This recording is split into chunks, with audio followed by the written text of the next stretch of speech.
Selamat pagi Malaysia. Ika, ada kuih depan kita Kak? Itulah pasal saya tengok memang dah terliur Tadi daripada saya dah tadi. kenalkan dekat penonton. Ini adalah kuih pena.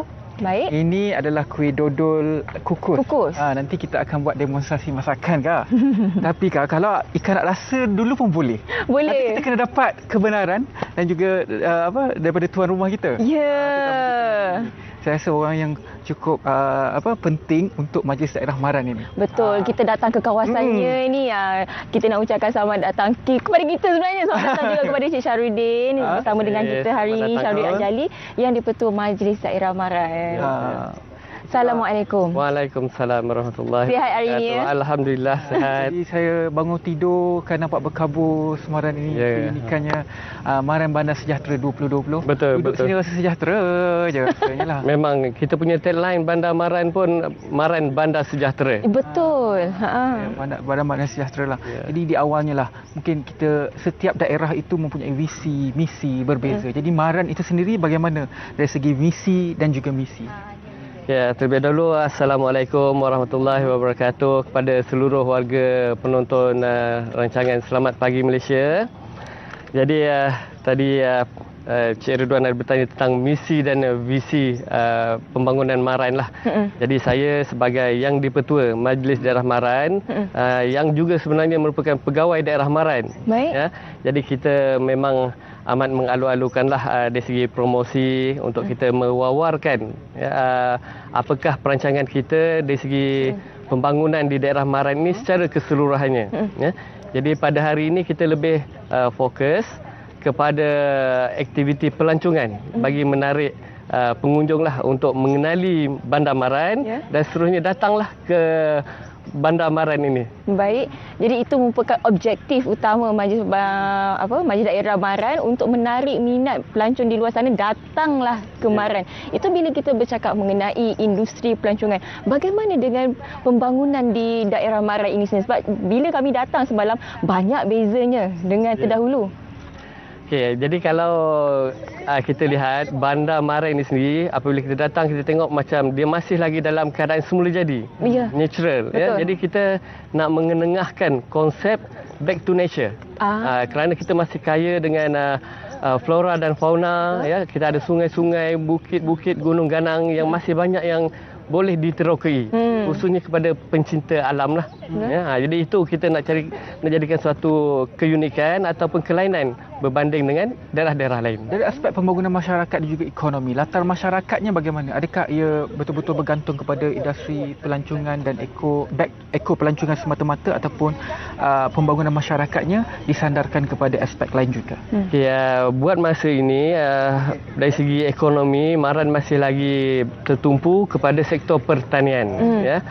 Jadi kalau kita sedia maklum sebahagian besar masih lagi dalam kategori perladangan kelapa sawit kerana Felda Jengka berada di dalam daerah Maran. Itu pun dah mengambil sebahagian besar daripada keseluruhan 174,000 hektar daerah Maran itu sendiri. Oh, besar. Dan juga saya Jadi kita ada 26 Felda di dalam daerah Maran. 26 Felda. Daerah Maran. Felda yang agak popular dalam gugusan Felda pun Felda Jengka tu itulah yang saya maksudkan. Popular lah di 26 Felda nak mensejahterakan 26 Felda ini bukan satu kerja yang mudah. Nanti kita nak bersama dengan orang yang bertepatan sebenarnya tetamu selepas ini untuk bercerita mengenai sejahtera. Tetapi kita nak bercerita sekejap mengenai wabak sekarang ni kita dilanda wabak COVID-19. Ramai yang keluh kesah mengenai sumber pendapatan mereka. Bagaimana sebenarnya Majlis Daerah membantu penduduk-penduduk di Maran ini mengembalikan semula ekonomi mereka? Jadi sebenarnya dari segi pelancongan ini juga adalah satu pemangkin sebenarnya. Kita nak jadikan dia sebagai satu catalyst supaya ekonomi orang Maran ini dapat terus berjalan sebagaimana biasa. Kerana jika kita tidak menggerakkan ekonomi, khususnya dari segi pelancongan ini, ramai rakyat yang mungkin hilang pendapatan, tak ada pendapatan, seumpamanya turis guide, penyedia perkhidmatan, chalet dan sebagainya. Mereka tak ada sumber. Dia ada pelancong yang datang. Jadi kemudahan yang disediakan tak dapat digunakan oleh orang ramai. Jadi apabila kita cuba untuk mengaktifkan balik, tetapi kita dalam pandemik COVID-19 ini, kita kena mengikutilah SOP yang telah ditetapkan. Ya, kalau nak cerita pasal COVID-19 dia panjang sebab nanti Betul. kita akan hadapi lagi. Ya, Kita tak tahu bila akan berakhir. Cuma dari segi rancangan pembangunan dari segi pelbagai sektor, kita dah lihat dari segi sektor pelancongan. Jadi ada ataupun tidak sektor-sektor lain yang akan dibangunkan di sini, dan saya difahamkan di sini adalah laluan ECRL. Betul. Dan juga akan dibangunkan juga sektor-sektor lain juga di sini. Ya. Okey, jadi sebagaimana dimaklumkan, Mahran ni terlibat di dalam laluan ECRL. Jadi kalau untuk negeri Pahang ini, Mahran ini adalah laluan yang terpanjang sekali, daerah yang terpanjang sekali. Dan kita juga akan ada suatu stesen untuk hentian ECRL. Jadi untuk makluman, ECRL ini fokusnya adalah 70% untuk pengangkutan kargo dan hanya 30% untuk penumpang. Walau bagaimanapun, dengan 30% itu boleh membawa ramai orang untuk singgah di hentian yang ada di Mahran ini. Kerana sebab kalau sebelum ni lah dari segi statistik pelancongan untuk negeri Pahang ini lebih daripada 13 juta kehadiran pelancong. Jadi kita inginkan hanya sebahagian daripada portion tersebut untuk menjadikan Mahran ini sebagai suatu persinggahan lah, pilihan untuk pelancongan.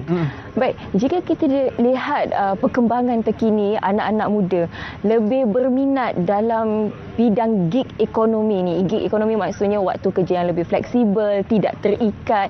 Jadi macam mana sebenarnya strategi Mahran sendiri untuk mengekalkan anak-anak muda belia ni duduk di Mahran, berkhidmat di Mahran, berbakti di Mahran tanpa perlu keluar daripada Mahran? Bagaimana? Okey, ini orang kata suatu norma baru yang kita perlu adapt, kita kena sesuaikan dengan keadaan. Jadi apabila kita menghidupkan ekonomi, saya berpandangan maka akan lebih ramai anak-anak muda yang akan boleh bekerja. Sekarang ni kita banyak menggunakan gadget, banyak menggunakan teknologi. Jadi pelbagai aktiviti pun dah boleh dilakukan, bisnes pun boleh dilakukan melalui teknologi. Tak perlu lagi duduk di luar, tapi boleh dilaksanakan daripada daerah Mahran ini sendiri. Betul. Sebagai salah satu contohlah mungkin saya boleh ambil, kita ada hammock gathering. Hammock gathering. Tidur di atas buai. Lubuk You bukan? Di Lubuk You. Sebenarnya ini dikenali di peringkat antarabangsa kerana ramai negara-negara luar pun hadir untuk terlibat dalam aktiviti hammock gathering ini secara fizikal sebelum ini. Baik. Tetapi sekarang ni kerana pandemik tadi tu, kita dah orang kata buat secara virtual. Di mana ada juga kalau kita boleh mengadakan lagi aktiviti tersebut, tetapi para peserta di luar negara sebagai contohnya yang tak dapat hadir masih lagi boleh mengikuti dengan melakukan aktiviti di negara mereka sendiri. Baik. Kerana banyak dah saya lihat aktiviti seumpama ini, contohnya larian-larian banyak dilakukan secara visual. Jadi saya rasa konsep ini pun boleh digunakan dari segi sektor pelancongan ini. Ya, sektor pelancongan, back to nature, Lubuk You. Selain daripada Lubuk You, mana lagi lokasi-lokasi kita ada kalau nak datang ke air Mahran? terjun Teladas,